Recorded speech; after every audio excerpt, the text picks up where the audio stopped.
వదిలిపెట్టాను. ఇవి చూసిన తర్వాత నాకు అనిపించింది, దీన్ని ఒక సిట్ వేసి టోటల్గా ప్రక్షాళన చేయడానికి ముందుకు పోవాల్సిన అవసరం ఉంది. అందుకే GVG Ashok Kumar IPS IGP Eluru range,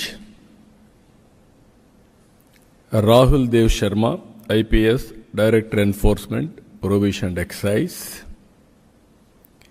K Chakravarthi IPS SP CID, Mallika Garg IPS ఇప్పుడు టెక్నికల్ మెంబర్గా ఉంది, అదే మరి ఆర్టీజీఎస్ కూడా పనిచేస్తుంది ఆవిడ్ని. ఈ నలుగురిని ఎక్సైజ్ డిపార్ట్మెంట్లో ఇంకొకరిని తీసుకొని, అనుభవం ఉండే సబ్జెక్ట్ ఎక్స్పర్ట్ని ఒకరు తీసుకొని, వీళ్ళందరూ కలిసి ఏం జరిగిందో మొత్తం ప్రక్షాళన చేసే దిశగా, తిరిగి ఎలాంటి నేరాలు చేయాలంటే వణుకు పుట్టేట్టుగా చేస్తాం.